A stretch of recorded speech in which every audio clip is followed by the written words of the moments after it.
Okay, Sanam.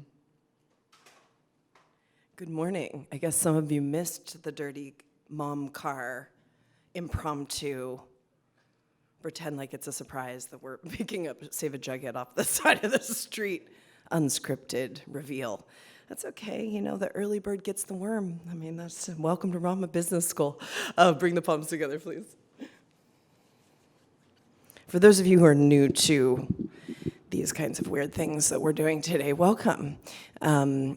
We use sound to penetrate through the kind of waves of the mind and the body to create a certain result. And that's what these permutation combinations are.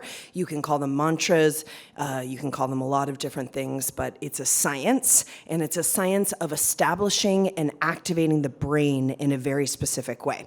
I'm going to talk a lot about the brain and the mind and how a successful person in these times needs every faculty available to them, particularly a very activated secretion of the brain centers. And by using the sound and vibrating the upper palate, which is what we're about to do, we start to activate physically, but there's also some other aspects to it. But physically, you're vibrating your glands in your brain. And your glands in your brain have a lot to do with how you feel on a daily basis, how you sleep, how you energize yourself, how you maintain your energy, the clarity of your mind and your body system, and also the kind of choices you make. So when we do this kind of vibrational a permutation combination, which we're about to do, we call it tuning in, you're creating a certain vibrational pattern in the brain. Now, everything else that you're looking at on TikTok is also creating a vibrational pattern in the brain. I have a lot of thoughts about TikTok. That's all I did this morning for sadhana. TikTok. I thought, you know, if there's anything I have to give the world today, I need to understand how to describe what's going on TikTok. So I thought this is the way I want to leave a legacy today. But everything on TikTok, which has a very specific hypnotic situation going on that has been studied deeply. Everything from that to the music you're listening to what you're watching, to the way that you perceptively receive your reality is affected by vibration. So this is one of the antibodies or antidotes to all of the vibrations that you're receiving that have a certain lower frequency, which is about comparing and about the kind of comparison frequency, or the frequency of all sorts of other kinds of lower frequencies, using the second chakra and not any other chakras, which is just prevalent on planet Earth. And it's really not done that well for us. So I think it's time to utilize a couple of our other chakras. That's all frequency. And so most of the music we listen to, most of the input that we're getting has a very specific frequency, and those frequencies or that hypnosis or that vibration has been studied. Billions of trillions of dollars have gone into those studies to divert the human mind and attention in certain ways. Now, we use, in the yogic science, the permutation combination to put our attention back on what is important. And if you want to talk about one aspect of success in this time and any other time, but particularly in this time where we've all of a sudden, we're living just completely in our avatars. We're completely just digital. We are now living augmented reality in a way that we never have for a variety of reasons, but it's been amplified by hundreds of thousands, major exponential amplification that's happened So in this time, but also in every time on this planet, success is about how you divert your attention and how much willpower and how much mind power and body power you have to keep your attention on the things that are important. That's one definition of success. And if you can't keep your attention on the thoughts that are going to direct you in the right direction, on the habits that are going to direct you in the right direction, on whatever you're trying to learn or whatever you're trying to do, then you are unfocused and unestablished and you can't execute. I'd like to talk a lot today about the executive mind because we can have all sorts of ideas, but if we don't have the power of the executive mind, the creative mind is very important. And it's very subtle and it's a cherished mind. But if you do not have the executive mind to back up the creative mind, you are not making it happen in the 3D. Now, the soul starts to feel more and more frustrated about that. And depending on how, we'll call it sophisticated you are as a soul, you'll feel that frustration earlier in life. Some people, they have to hit that midlife kind of crisis to feel the pain or the frustration of not delivering on the soul's mission or the soul's purpose. But a lot of these younger souls who are here on a very important mission, they're feeling that much younger in life, like not even before they even hit their teens. And so you're seeing this has really nothing to do with chronology. It has to do with the sophistication of your incarnation and what you came on the planet to do. All right, so should we tune in? Yeah, the soul pain, huh? It's real. It's a pressure, and the pressure is more than ever, and the pressure is medicine if you know how to use it. So let's bring the palms together. Inhale. Exhale. Inhale.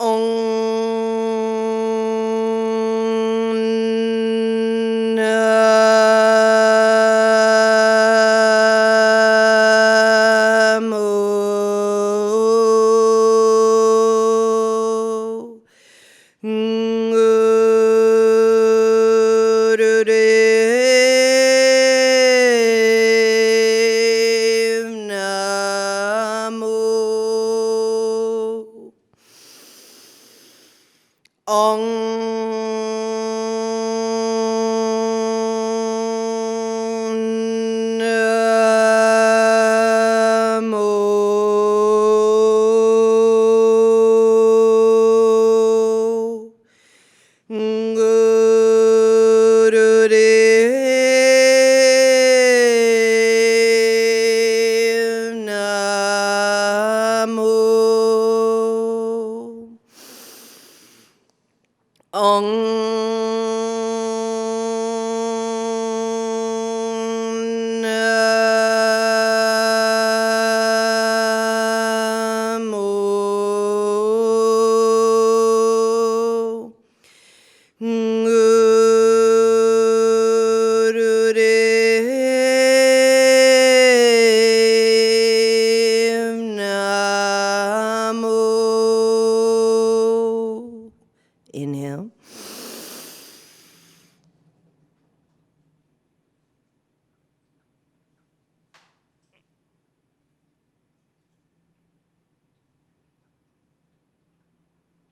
And exhale.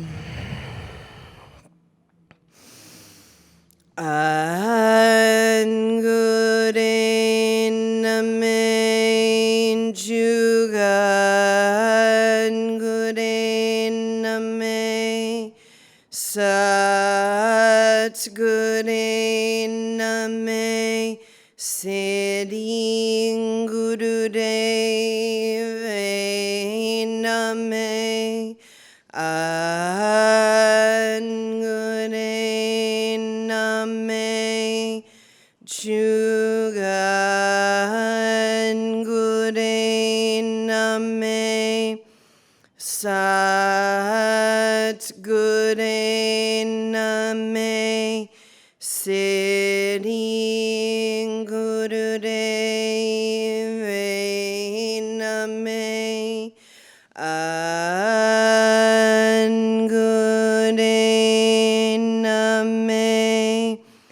Jugan Gude Name Sat Gude Name Siddhi Guru Deva Name.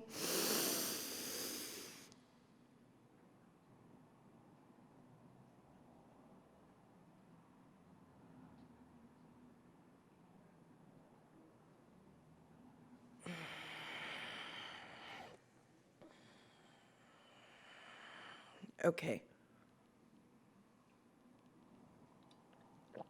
Welcome to Rama Business School Accelerator. We're very happy to be here with you today and bring you some interesting and important and relevant and useful things for you to learn and to apply and to practice. One of the most important words of Rama Institute for Applied Yogic Science and Technology is applied. If you take one thing that you learn today and you apply it, then you're going to have something that can be with you and create major transformation throughout your lifetime and throughout your creative life and your executing life. So that's my intention for you, is that even if you find one thing that is really relevant to you, that you take it, you think about it, you feel it, you let it sink in, you receive it, let it penetrate through your patterns and your particularly your subconscious patterns, which are really what's keeping you from being able to deliver or penetrate in the ways that you want to, or pivot. And we're using that word because part of training the mind-body system, which is why Rama Business School, we're working deeply on how Rama Business School is going to become a huge keystone of Rama University, because ultimately the creative process and the fulfillment of the soul, this is what the incarnation, this is what you came to the planet for. And if you don't do it, as we were talking about, there's a dissonance, and we're sensitive enough and getting more sensitive on the planet to feel that dissonance. But at the same time, all work is holy. All work, no matter what the work is, and no matter whether you feel like you're doing your greatest work or your destiny's work, or whether you're doing something that feels like you're maybe in some sort of transition, or you're just collecting a paycheck, or you don't know what you want to do, which is all of that is very, very real. It doesn't matter wherever you are in that spectrum. The reality is, all work is a spiritual experience, because we're here to do something. And when you start to get that attitude, it gives you altitude, and that altitude allows you to graduate from whatever you're doing that maybe isn't your highest purpose into something in a gradient scale that is more fulfilling, that has more of a resonance to the soul's mission. And that's how you know. So people ask, well, what do I do if I'm, if I don't know what I want to do on the planet, or I don't know what I want to be when I grow up, or I don't, and no matter what your chronology, that's a real thing. And I think it's more real than ever right now, because everyone on this planet is looking at how they're spending their time, what they're doing, why they're doing it, and can it be done differently. So it's a very powerful time. And that frequency and that focus, whether we're conscious of it or not, that is, you can very much take advantage of that frequency that's happening on the planet to create ingenious opportunities, to be inventive, and to see an opportunity where maybe you didn't see one before, or where things have changed and you see one, or where you have changed, which is really what's going on, and you're able to actually receive either the call or the opportunity or the prosperity, because that's what we're training the mind and body to do, is to be able to have that kind of maverick ability to see when there's an opportunity in front of you and to grab it. And so, and it takes, and in order to grab an opportunity or to step into something that's bigger than what you had been doing, or something that feels risky to you, or something where you're more exposed, which is, I mean, it's real. When you step up into something bigger, you're going to feel exposed, and all sorts of things happen when you feel exposed. You get triggered in all sorts of ways, and these are the patterns that both you came in with, the karmic patterns, and your job as a yogic scientist or a yogic practitioner or someone who's interested in creating something of a legacy or something conscious on this planet, your job is to take those karmas, those samskaras, those patterns, whether they're from this childhood of this lifetime, or if you want to go into other lifetimes. It just depends on how you look at your life and your world. You can, I mean, you're creating the narrative, you're creating the self-concept. So you can plug and play this into whatever your narrative is, whatever your self-concept is. But however you want to look at it, you have to take those patterns, your job, if you choose to accept it. This is the real job. The rest of the jobs that you have and whatever else you create are just a subset of the real job. And the real job is you are here to take all of the patterns that either you accumulated in your childhood, or you're carrying around with your epigenetics, or you could look at it like your karmas and your samskaras from other lifetimes, or a whole stew of the like. You take that karma, is the word that is used in the yogic scriptures, but I don't really like to use that word because it's very misunderstood. But you take those patterns, those cycles, those things that keep on repeating themselves, no matter how consciously you want them to change. It doesn't matter how consciously you want them to change. And this is where Rama Business School is going into things that the other types of more Piscean business schools and creative type of experiences, they don't have the technology to do what we're about to do, which is consciously you can want something to change, but why doesn't it change? Because of the subconscious mind. And the subconscious mind is the thing that when you start to get the know-how, which we have 8,000 different ways, 8,000 different technologies and techniques, so many, to be able to repattern these subconscious patterns. We're very blessed. We have so many different things. We're only going to scratch the surface of that today. But we go into that subconscious mind, which holds the samskaras, the karmas, the childhood patterns. We start to reinvigorate, repattern, redirect the energy. And then what starts to happen in the conscious life is that we're able to consciously change. And the things that we want to change start to change, and we're able to hold the pattern of the change. Because it's one thing if you make a change and it's kind of, you're invigorated to make a change, but you can't actually hold the pattern of the change. And how do you hold the pattern of the change? Well, you have to have enough neuron velocity and chi and energy and clarity to hold the pattern of the change. And then some of the things that we're doing in the subconscious realm is we're repatterning so that you can consciously hold the pattern of the change. So this is the yogic science. This is part of the yogic science that we're going to be just scratching the surface of today. Now, we're always working on this here at Rama Institute for Applied Yogic Science and Technology, but the Rama Business School, one of the things that has been just so incredibly amazing to watch over these years is that when we get down into the subconscious patterns and we're able to make some sort of change of the way these things have been moving, and some of the fear of success and failure patterns and the things that we're carrying with us and things that the debts we have to pay, we'll call it, in all sorts of ways, and we take that and we start to alchemize it into this word that is also misused, which is dharma. We take those karmas, we alchemize them into dharmas,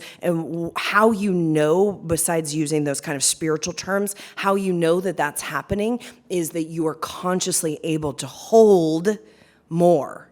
You're consciously able to hold some sort of new pattern, which means that you're changing, you're transitioning, you're pivoting, you're more flexible, you're more agile. And everything we do here is to train the mind-body system, not just the body, because the body can be agile and flexible, and the mind can be very calcified. That's the difference between fitness. You can run a marathon, but can your mind run a marathon? You can touch your toes, but can your mind do backflips and all sorts of Mobius kind of in and out and around? Can your mind and your body in synchronicity do that? Well, the answer is usually no, because we're not trained that way. We don't have the training. So that's why we're here. Rama University presents Rama Business School. This accelerator experience, because we know that this works. And one of the most beautiful things about Rama Business School over these past years is thousands and thousands and thousands of businesses all over the world have been launched. And I meet people, when I used to be able to travel, I meet people all around the world who say, it's my most favorite thing, who say, I created my business from watching Rama TV and doing Rama Business School. And the ideas started coming, the mind started getting clearer, I had more energy, I felt more confident, my self-concept was more in relay with reality, and I started to be able to execute. Applied mind, creative mind, executive mind. We'll talk more about that after intelligence meditation. Okay, here we go. We've been doing this intelligence meditation. If you're new to it, welcome to day one, always day one. One of the things that I was saying in our unscripted mom car extravaganza. Tegnam, I thought you did very well on our unscripted. Tegnam didn't even know he didn't even know he was going to be featured. His question was, where'd you get that outfit? A question many husbands may ask when their wives come out with some new clothes that they've never seen before. And of course my answer was what every wife answers. I ordered it and then hid it from you. What are you talking about? That's what we all do, right?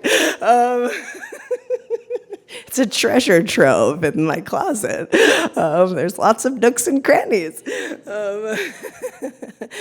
Okay, we've been doing this intelligence meditation, and one thing I was talking about on my way here is that one of the ways that you stay intelligent is you stay grassroots. And I'm very proud of the car that we came in. Is the first new car that's ever been bought in the history of my family. We only have bought used cars because we're very pragmatic people. We're grassroots people. And when I bought the new car, my mom was just like, why? She could not figure out why I would buy a new car, and you drive it off the lot and the value completely has been depleted. It just makes no sense. And of course, leasing a car, they're like, I don't, what? But it's one of the things that is so fundamentally important, which is that no matter how much success, risk, pressure, no matter how much leadership that you are having to kind of step into, you have to keep connection to grassroots. And the grassroots is what's going to give you the pulse of whether you're doing things in a way that is resonant, in a way that's resonant to you, in a way that's resonant to the people around you, the people who work with you, the people who are interested in hiring you. And grassroots keeps us humble. And it's not some idea of humility, it's an intelligent humility, which is that you're connected to what's happening in the world. There is all that kind of bad press with many of the presidents and Queen Elizabeth and all these kind of Piscean leaders where they go to the grocery store, they get asked a question in an interview and they don't even know how much a loaf of bread is. It's like it's a common thing that happens, or some sort of just grassroots thing. They've lost contact with the grassroots, and in order to stay relevant, you have to keep contact with that in some way that is meaningful to you. And when you do that, it gives you a kind of intelligence that cannot be bought and it cannot be taught. But it can be practiced in this next meditation, okay? So here we are. This is an index finger. This is a middle finger. They come up like this. Yogi Bhajan, about this meditation, said that when you master the peace sign, you not only will be able to create inner peace, which is really the soul's fulfillment, but you will be able to be an agent of peace on this planet. You will be an agent of creating peaceful environments, peaceful commerce, peaceful families, peaceful leadership. This is very important, and it's a high caliber of intelligence to understand that peace is way more important and even way more economically intelligent than the military, industrial, medical, and war complex. Okay, here we go. Sit up tall. Opening and closing the index and the middle finger, please. And you're going to go into a self-hypnosis, which I want you to practice, because self-hypnosis is the power to, it's your own sovereign power to be able to watch TikTok for 4 hours a day and not get mind controlled. Which is, it takes a lot of mind power for that. Okay, so I want you to have that. I want you to use your time wisely on this planet.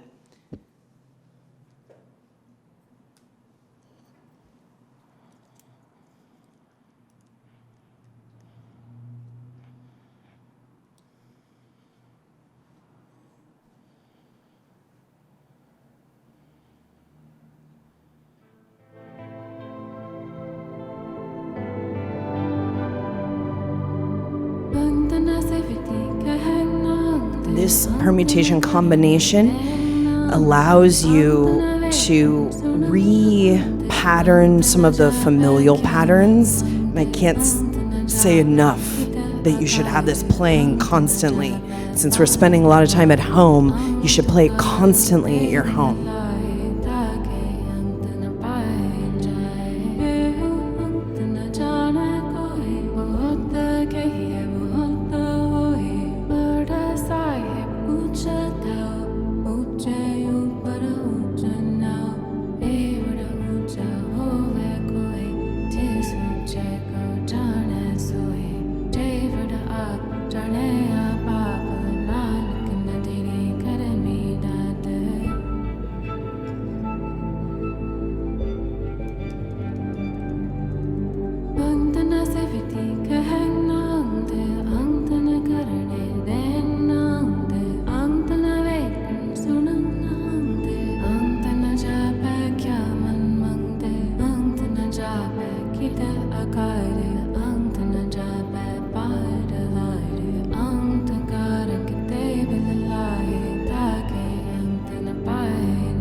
You're imagining and visualizing the planets of Jupiter and Saturn moving apart and coming back together.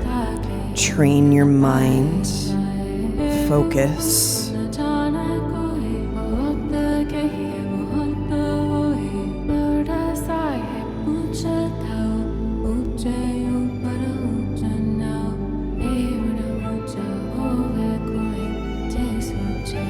Inhale, open the fingers, and exhale, close. You're coordinating the breath.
Wide and tight, O mouth breath. Keep the fingers open, O mouth breath.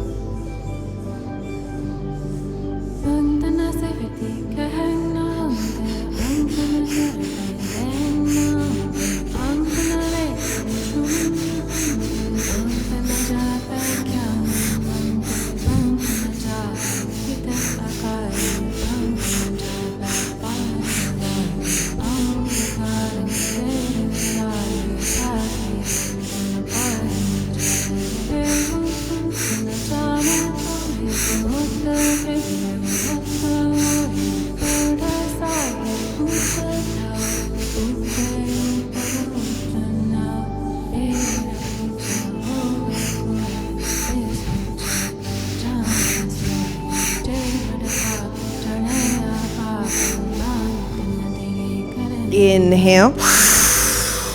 Hold. Squeeze the muscle fiber.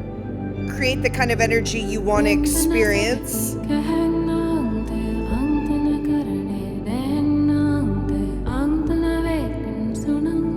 Exhale. Inhale.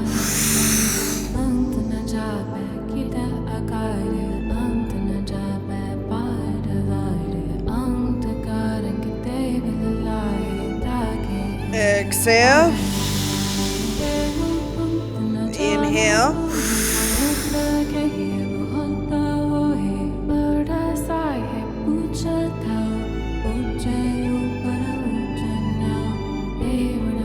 And exhale. Now roll the shoulders, roll the head, and roll the jaw.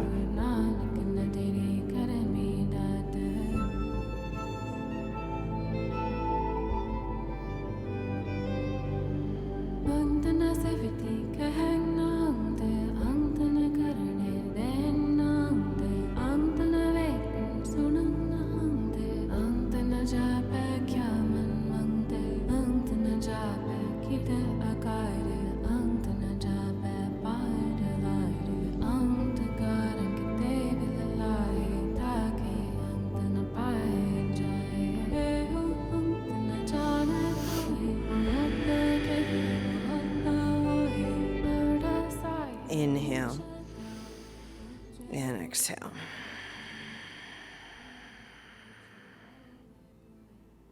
Part of the reason why I have this chat is now that I know I can keep an eye on you besides my third eye. Okay, a couple of things. Don't take notes about the meditation. Just do the meditation. All right? No note taking while you're just meditate. We're trying to change a mind. And how do you do that? You got to create a new pattern. For those of you who are new, we're moving the fingers. What are the fingers connected to? The brain, the brain, the brain. That's what all mudras do. You move your fingers, you change your brain. That's what a mudra is. And so I would just recommend for everyone, even if you're new to meditation or new to Kundalini yoga or whatever your thing is, just experience. This is the age of experience. This is not the age of trying to cognitively figure it out, because you can, after this day, you can search some stuff on your smartphone and try to figure it out, which figuring it out, has it helped you at all figuring it out? That's what you have to ask yourself. This is just a great example of how we distract ourselves from what is actually going to change us rather than doing the thing. So I have this chat going so I can, yell at you guys throughout the day. Real time. Isn't that exciting? It's like intimate time between us. Okay, so now we're going to do the addiction meditation so that we can stop being addicted to complaining about the sound on the chat. If you have any tech issues, maybe not use the chat, but you can email support at, is it support at info-rama-tv? Info@rama-tv? Yeah, info@rama-tv.com. I want to use the chat in a productive and constructive way. So, just let's keep it. We'll do this addiction meditation, see if we can make it happen. Okay, fingers into the pads of the palms. This is a very important meditation. So for those of you who are new to meditation, if you got nothing else from today, you just did this meditation, it will change your life. This is fingers in, thumbs to the temple. Sit up tall, squeeze the back molars. As you squeeze the back molars, it's like a pulse. You're not breaking any teeth. You squeeze the back molars and you vibrate sa, ta, na, ma. And I'm pointing from this part of my body because this is where the pituitary gland is. So you're vibrating the sound at the pituitary gland. So let's see if we can do it. This is going to help us.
Thumbs on the temples, squeeze the back molars, vibrate the sound.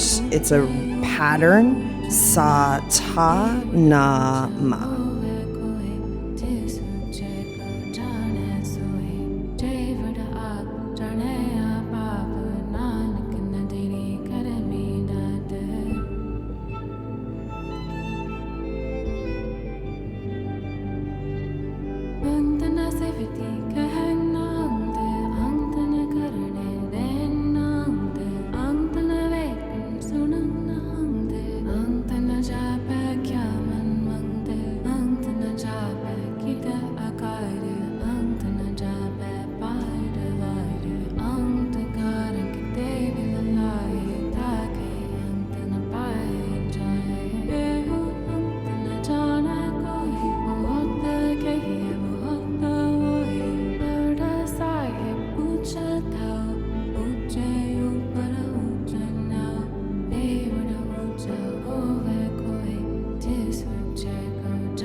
Focus on the rhythm for this last minute.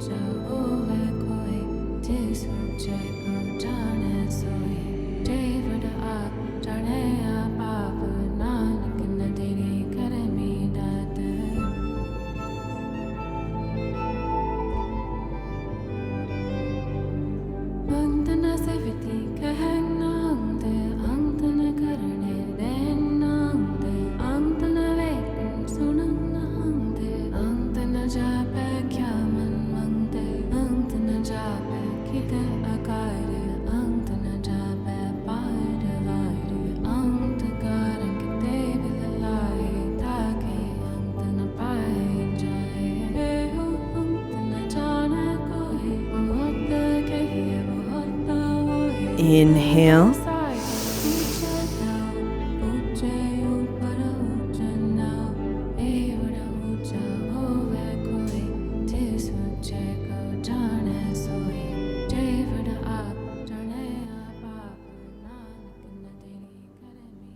And exhale.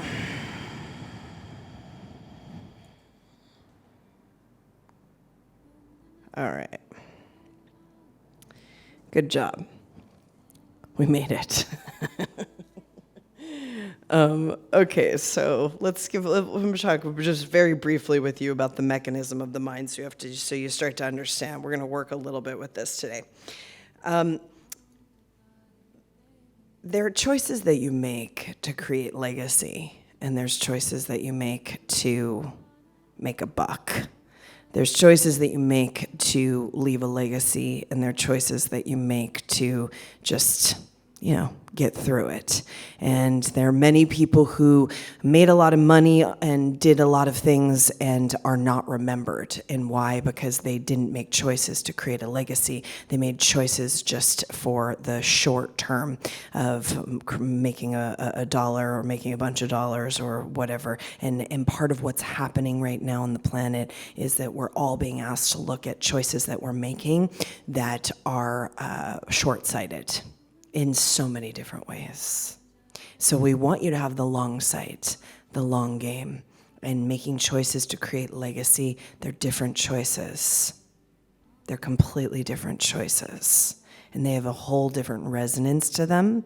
And legacy is something that your soul is searching for. And I don't mean legacy in terms of getting your name on a plaque somewhere. I'm talking about true penetration and creation into the Earth's magnetic field, where you offer and generate something that helps and serves others for generations to come. You offer and generate something that allows for your neighborhoods and your children and your schools and your government and your the earth and everything that you touch to be better than when you came instead of worse. That's legacy. That's legacy. And those choices require a certain amount of clear-mindedness, long-sightedness, and long-sightedness can't be held. The pattern of legacy, or we'll call it just having long sight, that pattern can't be held when the nervous system is shallow, when the breath is shallow, and when the mind is shallow. The long game can't be held, the pattern of legacy or the pattern of doing something that isn't just you trying to serve whatever you think is your best interests on the planet, but you actually serving others and serving the greater good and being an agent of creating something better than how you found it. That's legacy. That is being a change maker, and that is the long game. And the long game requires a certain pattern in your neurons. And that pattern is something that you can create. Even if you don't have it, you can create it. See, that's the most amazing thing about yogic tech and yogic science. It doesn't matter where you came from. It doesn't matter what your childhood was like. It doesn't matter how much you have or have not, how much you've lost or gained, because you can create the pattern of the long-sightedness, which gives you the ability to penetrate through some of your own suffering of the immediate context of your life and see the bigger play, the bigger purpose, the bigger pattern, the bigger penetration into the future of this planet. And we need people like you who have that capacity to be able to move this planetary frequency in the right direction. We're at a huge crossroads, and it's going to take all of us to move this frequency into a place where we're looking at things with long-sightedness rather than short-sightedness, which hasn't done us very good on this planet so far. So we have an opportunity to learn from our mistakes, and that's a very valuable opportunity. And I'd like us to take it and use it and optimize it and create from it. So this is just for you to understand a little bit of the mechanism of this great computer of your mind. Smarter, more agile, more intelligent, more subtle, more able to hold genius than any artificial intelligence that ever has been and ever will be. It does not matter how sophisticated artificial intelligence becomes. This is the most sophisticated intelligence and computer. Everything that we're doing in the yogic science and the yogic tech is we're taking our incredibly sophisticated computer, we're learning about how to utilize it and really optimize it, and then we're consciously uplinking to the macro computer or the macro mind, however you want to look at it. You could, if you you like religious terms, you could call it the Godhead, you could call it infinity, you could call it the universe, you could call it, it doesn't matter. All of your narrative has to make sense to you. That's self-concept. That's why the whole kind of Piscean and old era of sitting around and fighting about our belief systems, it's an absolute waste of time. People ask me why I have certain people, why I'm interviewing certain people and why, I'm putting certain people on the platform, because I don't have a problem with people having a different opinion than me. That's intelligence. We need everyone to have a different opinion, a different outlook, a different perspective. We need to be able to talk about it. We need to be able to raise each other up and elevate it. This is the new era of intelligence, and that friction is what's going to create the genius. Not all of us believing the same things and only hanging out with people who have the same beliefs as us so we cannot feel uncomfortable ever. That's not going to create genius. We need the friction. Okay, so this is one yogic description of how to use this incredible computer of your mind. You have a positive, negative, and neutral mind. And if you've never heard this before, just let it soak in. Just let it go into something that it understands this beyond your cognition. If you have converted part of your positive mind to your applied mind, then the thoughts released by the negative mind go to the positive mind, and then the negative mind is substituted by the positive mind, and then the applied mind becomes your problem solver.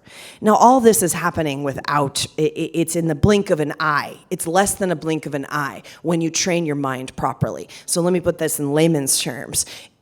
All of your negativity, all of your freak out, all of your fear of greatness, all of your excuses, all of the reasons you're not doing the things that you know that you're here to do, all of the ways that you've shirked from leadership, shirked from responsibility, all of the ways that you're hiding, all of this is part of the negative mind response. When you start to train your mind, which is what we're about to do, to activate the positive mind. The positive mind becomes, and part of that is, without broad stroke new aging it, part of it is activating the positive mind so that you see things in a optimistic way. Every challenge is an opportunity. Every pressure is a stabilization of genius. Every obstacle is good news. Every chaos, everything that's kind of falling apart around you is an opening of a new energy or a new opportunity. So that's training the positive mind, which there's a lot of rhetoric about, but I'm just giving you kind of the foundations of the yogic science. So you train the positive mind to be activated and the negative mind to be, we'll call it commanded, controlled. You have control of the negative mind. So you're not just knee-jerking with fear and scarcity and all the things that we have been trained in our childhood and on this planet in this kind of time that we've come from. We've been trained to knee-jerk the negative mind. What's going to go wrong? Why shouldn't I do this? I can't do this. There's something wrong with me. I'm not good enough. I'm fearful of everything. I'm always in scarcity. There's not enough for everyone. I'm always comparing myself. That's negative mind, okay? So then we activate and train the positive mind to come forward as an agent of transformation. And this is what we're about to work on. So these are what the techniques do. And then the positive mind becomes a positive attitude, which gives you altitude. That altitude gives you an applied mind, and the applied mind, without you even having to do it yourself, starts to become an agent of problem solving. Now, any creative, any entrepreneur, anyone who wants to create something on this planet, you have to be a problem solver. not a problem creator, which is what so many of us, because of our self-destructiveness, we're problem creators. And mostly for ourselves, we create problems. But then, all the people who love us, we create problems for them too. And if you're running a team or if you're on a team, all this stuff shows up in the workplace. All of your subconscious familial patterns are showing up in your workplace issues. So if you are sabotaging yourself, you're sabotaging your team. That's so whether you're in charge of the team or you're one of the team, or whatever position you're playing on the team or in your workplace, that self-sabotage will show up. So that's just how these patterns go. That's how they work. Now, the applied mind becomes this powerful problem solver, and it creates this reality, which many of us are experiencing on the chat. You see some of this, that you cannot be depressed or blocked. That's the reality. You cannot be depressed or blocked. It's not possible. And then just let that sink in. Besides the applied mind, you have a subtle and very powerful other aspect of your mind, and that's called the creative mind. And the creative mind is something that we worship here at Rama Institute for Applied Yogic Science and Technology. That's where I get religious. I worship the creative mind. It's so subtle. It's so potent. It's so important. It's so special. And it's something you have an opportunity to have a relationship with in this lifetime. And it's so beautiful. And so this is another aspect of your power. It's a sweet little thing. It's a source that's so potent, it gives you direct intuition. And I want to say that all people who are successful in any kind of 3D way, we're dealing here with 45D and beyond success, so it's not just 3D. It has to be synchronized on all dimensions of you and all dimensions of your experience and all dimensions of your awareness. That direct intuition, no matter whether you're on dealing with finance, in the financial sector, or you're dealing with something more creative or artistic, or you're an entrepreneur, it doesn't matter. Direct intuitive power is one of the commodities of this age. If you have a direct uplink to your intuition, you will be able to know what is the right direction and where to put your attention. So it's a very valuable skill to cultivate. It's original and unique, your direct intuition. And then with all these minds, you have another mind, and that's called the executive mind. One of my favorites, although I love I love them all the same. They're all special and unique in their own ways. It is the executive mind is a projective mind, meaning it gets shit done. Executive mind, projective mind, it gets shit done. It moves actions, it moves resources, it utilizes resources, it sees resources. A lot of people fail because they can't or won't decide things. They hesitate, they lose the timing, or they become doubtful, and then they lose leadership. Doubt creates, there's a wonderful quote, which I'll completely hack right this moment, but we love this quote, which is basically, there is no place for doubt in an enlightened society. Chogyam Trungpa Rinpoche. They hesitate and lose the timing, or they become doubtful and lose the leadership. They will discuss things, they'll shuffle papers, they'll make plans, but they don't execute.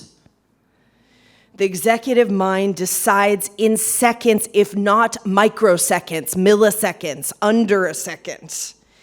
When you have difficult decisions, like you're a surgeon dealing with life and death, this mind is essential. But if you're a creative or an entrepreneur, the executive mind is essential for your success. Your mind is designed as a preparation or a preparation system to guide and aid your life. It's preparatory.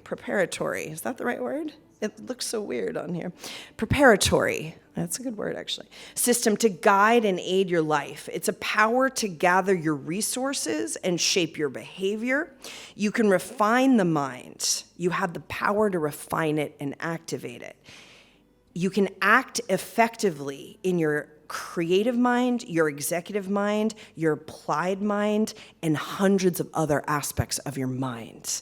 But you must train yourself. You must refine the mind to give you the functional power of this great computer.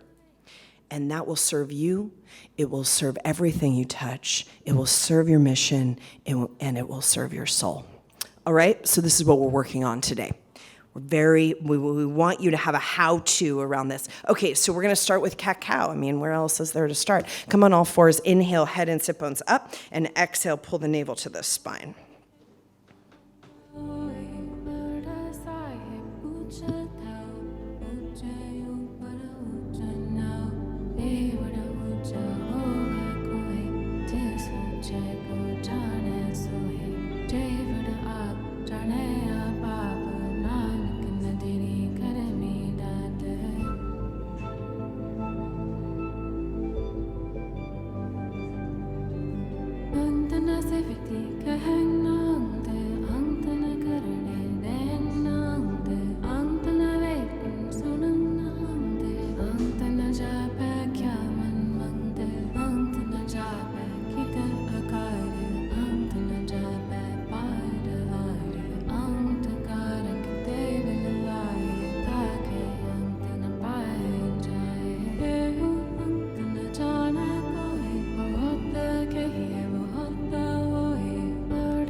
Okay, inhale up.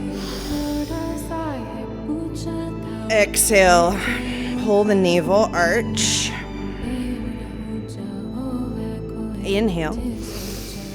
And exhale, press back, palms together, forehead on the ground. Just take a moment to create some respect and devotion, worship to your great, incredibly sophisticated mind and body.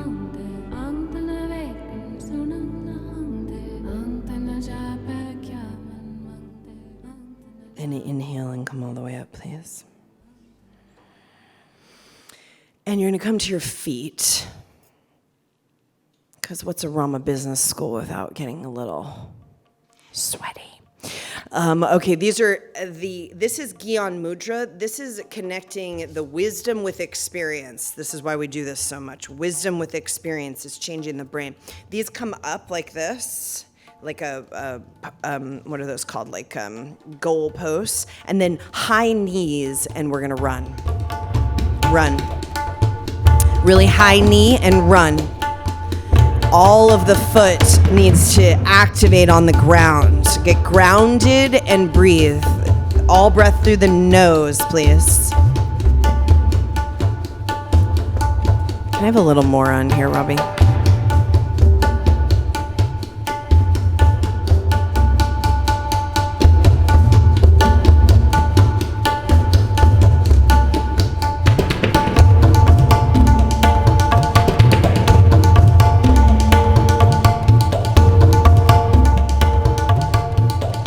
Breathe and run, run, run, run. Get those knees high.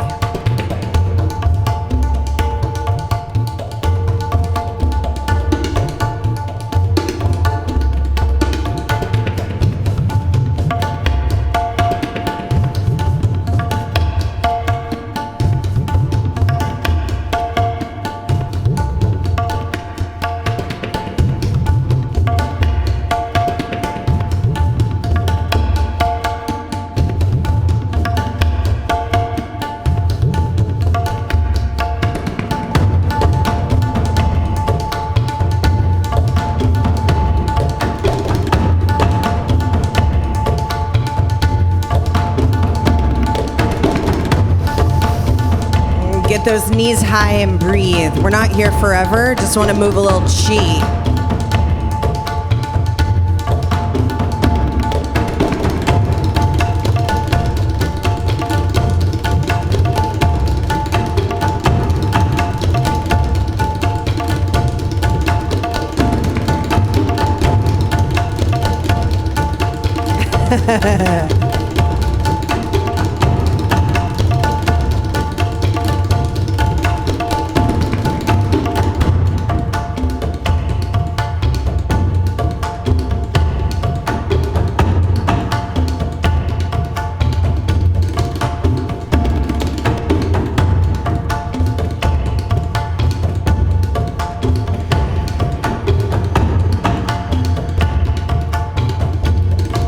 Give me 60 seconds.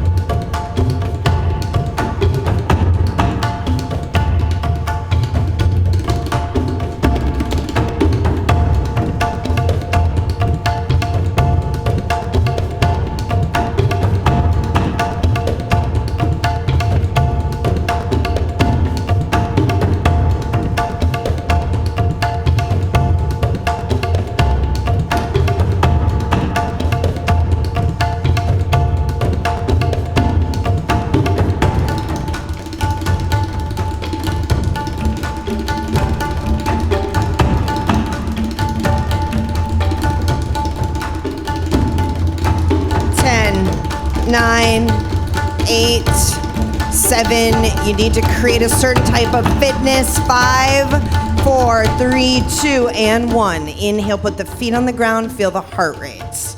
Exhale. Now, bring the hands onto the ground, and we'll come into triangle pose. Good. Hopefully your heart rate is high, so you have to catch your breath. Take a deep inhale here. And then exhale, come forward and down. This is called a push-up. Inhale up, upward facing dog or cobra. Exhale back to the downward facing dog. We call these sarabandundes. Whoever can spell it on the chat means that you're not doing it. So do it. Inhale and exhale, okay? Inhale, the downward facing dog. Exhale, it's a push up, but you actually go down. Inhale, upward facing. Exhale, pull the navel to the spine. Squeeze the muscle fiber, creating a nerve strength in you. I want you to do this. If you forget about everything I said and just do these 3 minutes a day, you're gonna be strong. Mind, body, aura, very magnetic.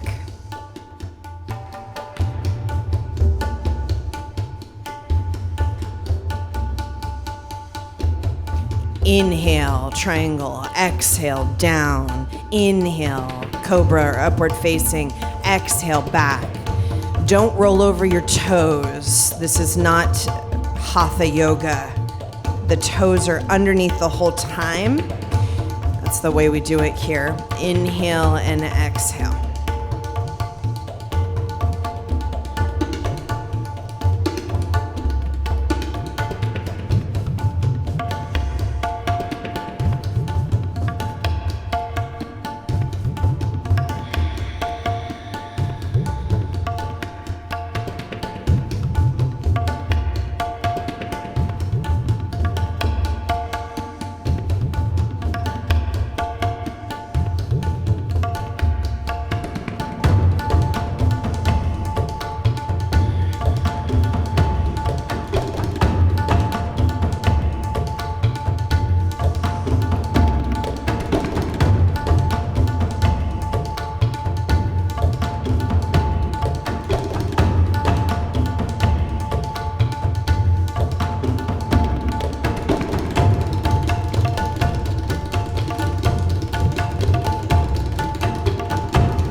Good, 10 seconds.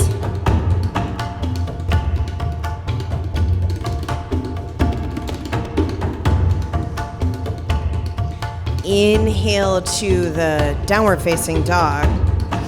We call it triangle pose. And exhale into child's pose. Excellent.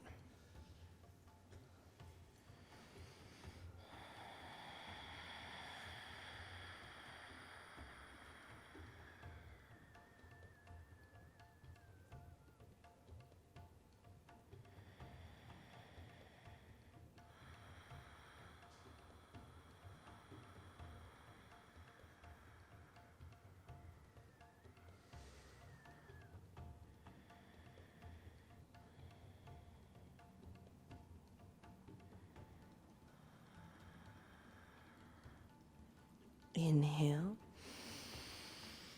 and exhale. Now come up and sit on your heels, please.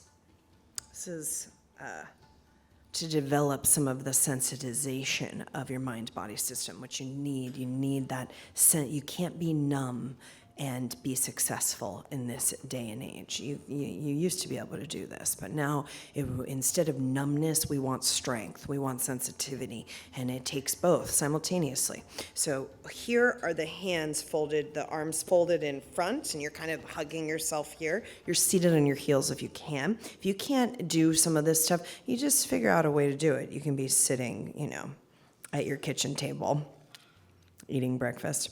Okay, here we go. You're going to be inhaling to the left and then exhaling to the right. And really stretch your organs and your back, your vertebra.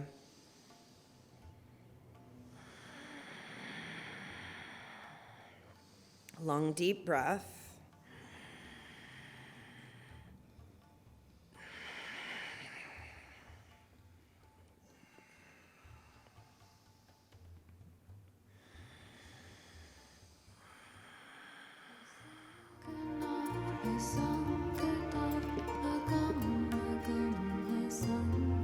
Very important mantra for anyone who wants to create new thought, new culture. Asankanav.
Deep breath, just inhale Sat, exhale Nam mentally.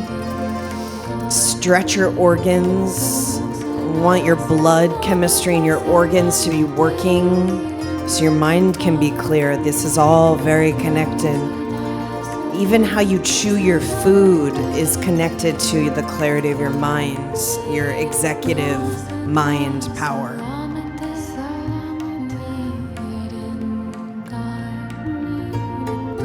Now inhale, center.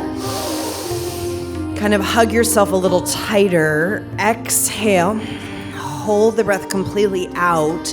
Pull rectum, sex organs, navel, and squeeze. Squeeze yourself. Squeeze the mulabandha. Stretch the spine.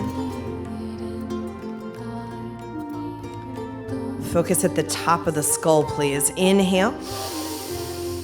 Exhale completely out.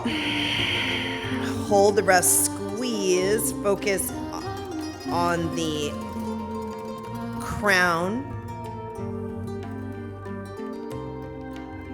Inhale. Exhale. Hold and squeeze.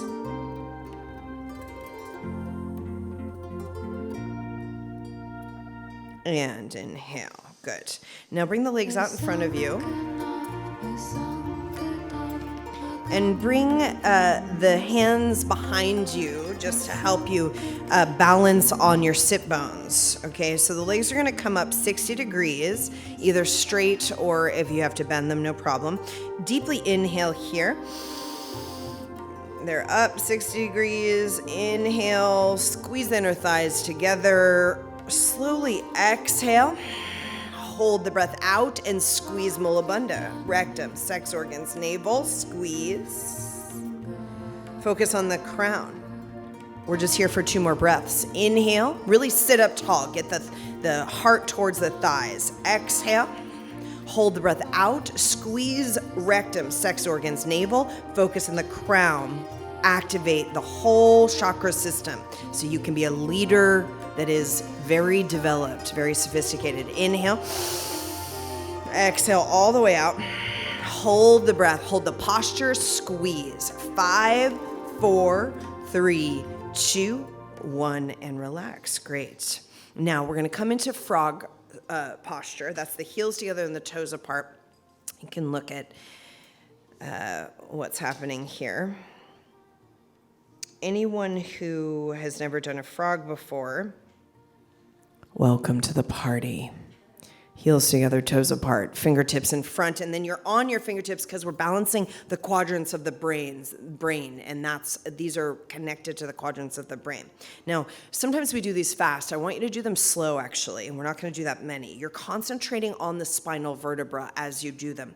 So please take an inhale as you bring the butt up and stretch the back of the legs. The heels are together off the ground if you can. And then exhale all the way slowly back down into the frog squat. That's 1. 25 more. Inhale up slow. Focus on your spine, please. Exhale down. Slow. Pull the mula bandha when you come down.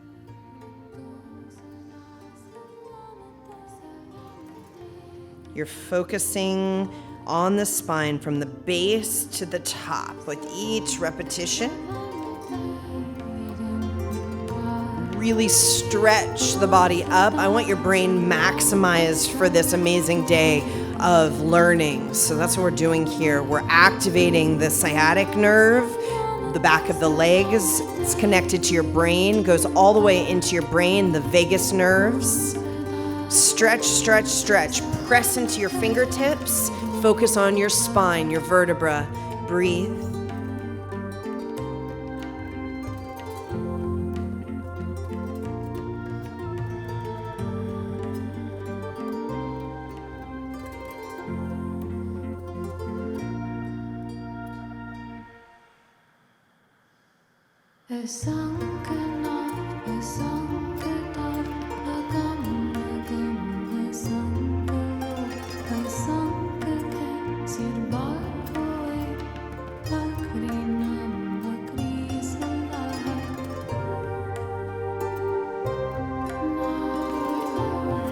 Keep breathing, keep focusing.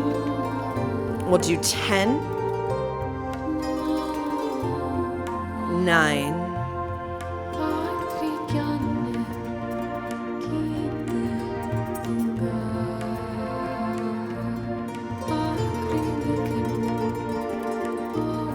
7, 6,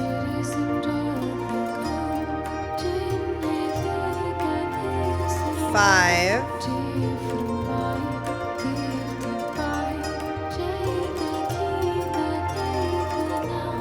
4, 3, 2. Take an inhale up. Stretch, remain up. Exhale, remain up. Hold the breath out, pull the mulabandha and focus a beam, a beacon of light at the crown. Squeeze and stretch.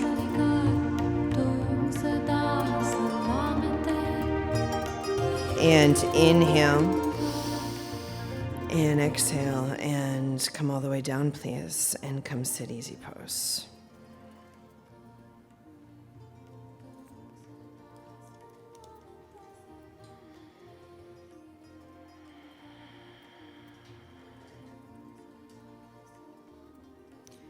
Okay.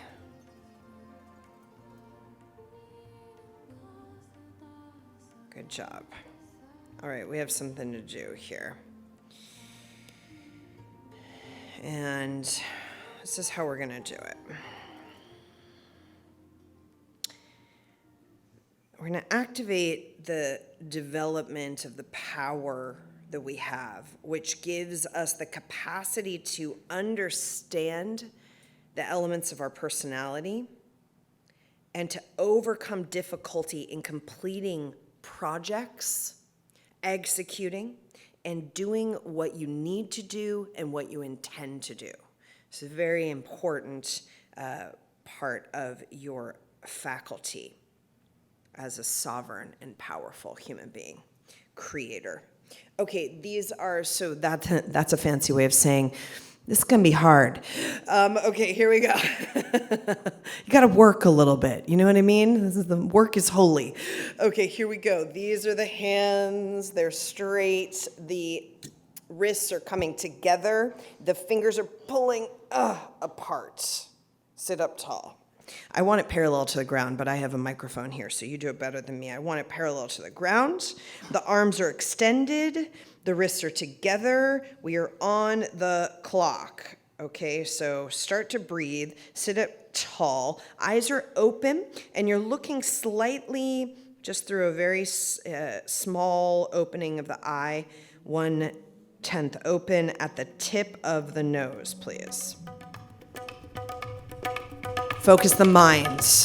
Sit up tall. Just do it. It's 11 minutes. You can do it. We're creating a very powerful faculty. Now chant. Satanam, satanam, satanam, satanam, satanam, satanam, waheguru.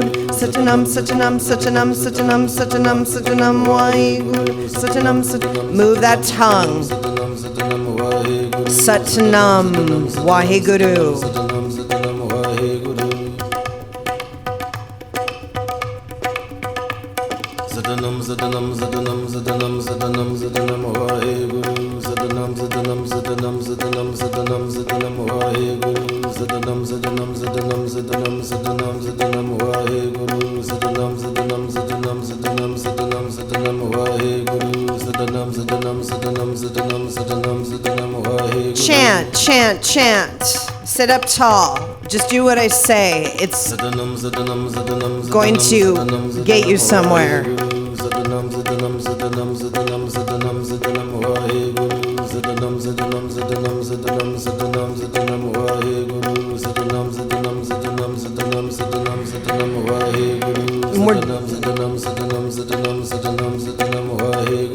We're just all going to make the choice now that we're going to not let our arms go down.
Satanam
tip of the nose. Sit up tall. Satanam, Satanam, Satanam, Satanam, Satanam, Satanam, Vaheguru. Satanam, Satanam, Satanam, Satanam, Satanam, Satanam, Vaheguru. Satanam, Satanam, Satanam, Satanam, Satanam, Satanam, Vaheguru. Satanam, Satanam, Satanam, Satanam, Satanam, Satanam, Vaheguru. Satanam, Satanam, Satanam, Satanam, Satanam, Satanam, Vaheguru. Satanam, Satanam, Satanam, Satanam, Satanam, Satanam, Vaheguru. Satanam, Satanam, Satanam, Satanam, Satanam, Satanam, Vaheguru. Satanam, Satanam, Satanam, Satanam, Satanam, Satanam, Vaheguru. Satanam, Satanam, Satanam, Satanam, Satanam, Satanam, Vaheguru. Satanam, Satanam, Satanam, Satanam, Satanam, Satanam, Vaheguru. Satanam, Satanam, Satanam, Satanam, Satanam, Satanam, Vaheguru. Satanam, Satanam, Satanam, Satanam, Satanam, Satanam, Vaheguru. Satanam, Satanam, Satanam, Satanam, Satanam, Satanam, Vaheguru. Satanam, Satanam, Satanam, Satanam, Satanam, Satanam, Vaheguru.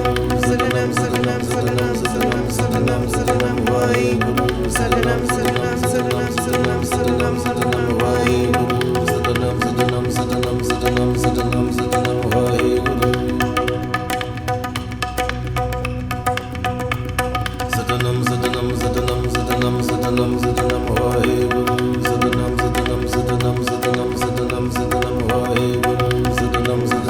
Satanam, Satanam, Satanam, Vaheguru. Satanam, Satanam, Satanam, Satanam, Satanam, Satanam, Vaheguru. Satanam, Satanam, Satanam, Satanam, Satanam, Satanam, Vaheguru.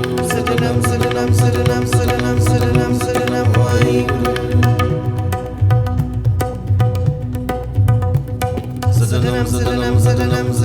Satanam, Satanam, Vaheguru. Satanam, Satanam, Satanam, Satanam, Satanam, Satanam, Vaheguru. Satanam, Satanam, Satanam, Satanam, Satanam, Satanam, Vaheguru. Satanam, Satanam, Satanam, Satanam, Satanam, Satanam, Vaheguru. Satanam, Satanam, Satanam, Satanam, Satanam, Satanam, Vaheguru. Satanam, Satanam, Satanam, Satanam, Satanam, Satanam, Vaheguru. Satanam, Satanam, Satanam, Satanam, Satanam, Satanam, Vaheguru. Satanam, Satanam, Satanam, Satanam, Satanam, Satanam, Vaheguru. Satanam, Satanam, Satanam, Satanam, Satanam, Satanam, Vaheguru. Satanam, Satanam, Satanam, Satanam, Satanam, Satanam, Vaheguru.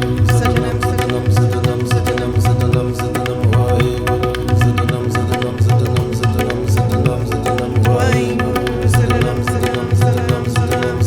Satanam, Vaheguru. Satanam, Satanam, Satanam, Satanam, Satanam, Satanam, Vaheguru. Satanam, Satanam, Satanam, Satanam, Satanam, Satanam, Vaheguru. Satanam, Satanam, Satanam, Satanam, Satanam, Satanam, Vaheguru. Satanam, Satanam, Satanam, Satanam, Satanam, Satanam, Vaheguru. Satanam, Satanam, Satanam, Satanam, Satanam, Satanam, Vaheguru. Satanam, Satanam, Satanam, Satanam, Satanam, Satanam, Vaheguru. Satanam, Satanam, Satanam, Satanam, Satanam, Satanam, Vaheguru. Satanam, Satanam, Satanam, Satanam, Satanam, Satanam, Vaheguru. Satanam, Satanam, Satanam, Satanam, Satanam, Satanam, Vaheguru. Satanam, Satanam, Satanam, Satanam, Satanam, Satanam, Vaheguru. Satanam, Satanam, Satanam, Satanam, Satanam, Satanam, Vaheguru. This is about execution. Sit up tall and do it. Go through it. Satanam, Satanam, Satanam, Satanam, Satanam, Satanam, Vaheguru. Satanam, Satanam, Satanam, Satanam, Satanam, Satanam, Vaheguru. Satanam, Satanam, Satanam, Satanam, Satanam, Satanam, Vaheguru.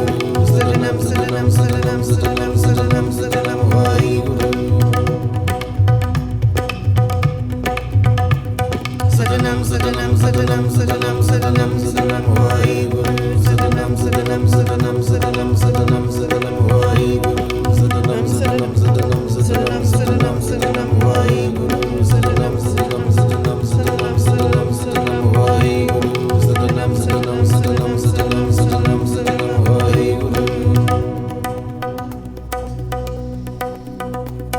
Sadanam Sadanam Sadanam Sadanam Sadanam Sadanam Vaheguru Sadanam Sadanam Sadanam Sadanam Sadanam Sadanam Vaheguru Sadanam Sadanam Sadanam Sadanam Sadanam Sadanam Vaheguru Sadanam Sadanam Sadanam Sadanam Sadanam Sadanam Vaheguru Sadanam Sadanam Sadanam Sadanam Sadanam Sadanam Vaheguru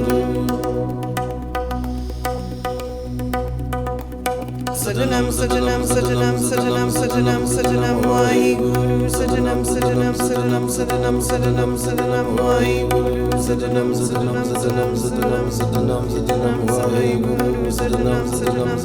Sadanam Sadanam Sadanam Vaheguru Sadanam Sadanam Sadanam Sadanam Sadanam Sadanam Vaheguru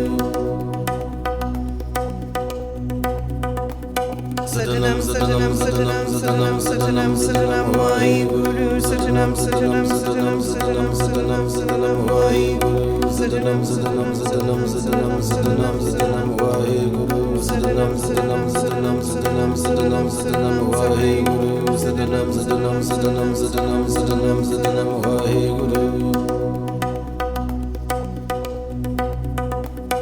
Sadanam Sadanam Sadanam Sadanam Sadanam Sadanam Vaheguru Sadanam Sadanam Sadanam Sadanam Sadanam Sadanam Vaheguru Sadanam Sadanam Sadanam Sadanam Sadanam Sadanam Vaheguru Sadanam Sadanam Sadanam Sadanam Sadanam Sadanam Vaheguru Sadanam Sadanam Sadanam Sadanam Sadanam Sadanam Vaheguru Sadanam Sadanam Sadanam Sadanam Sadanam Sadanam Vaheguru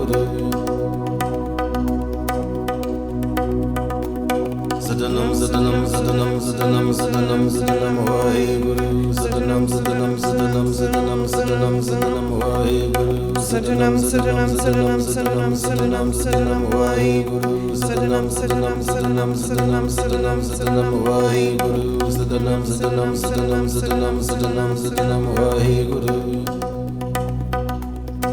Inhale. Now press, squeeze, press, and squeeze. Organize the sequence of details so that you become masterful at guiding projects to completion.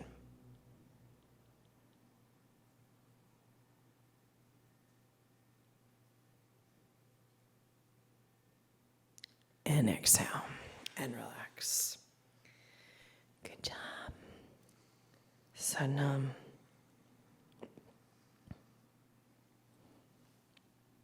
Bring the palms together, please.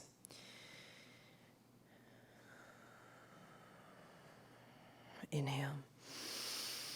May the long-time sun shine upon you, all love surround you, and the pure light within you guide your way on.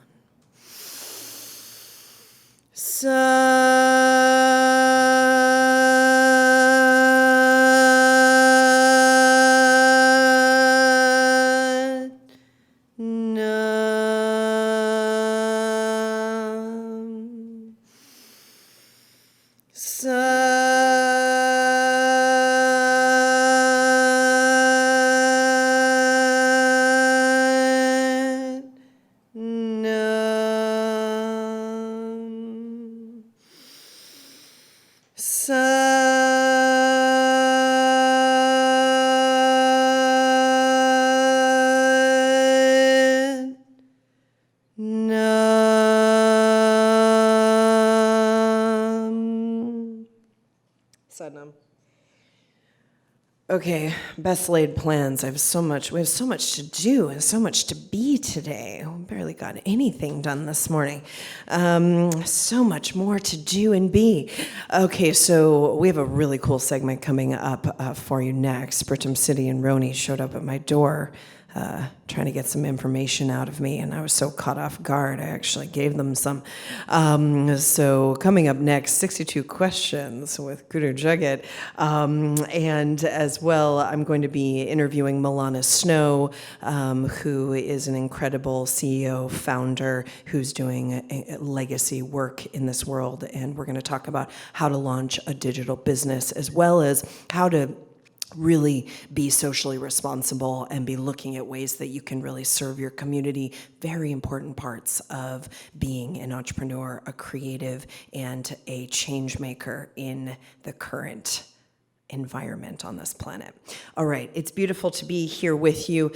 Stay tuned, and there's some love for you guys did a great job. Yes, that meditation is hard. It's teaching you how to execute. And when it's hard in a meditation, what do? Well, you keep going, because that's what you do in life, and that's what you're training yourself for. So just encouraging you, that doesn't mean it's going to be perfect, and that doesn't mean it's not going to hurt, and that doesn't mean that you're not going to be challenged, and that doesn't mean that you're not going to want to put your arms down or whatever the thing is. But this is a metaphor. This is a metaphor. So we're training here, and it's beautiful to train with you all, and we'll continue this training as we go throughout the day. Stay tuned on Rama TV. Satnam.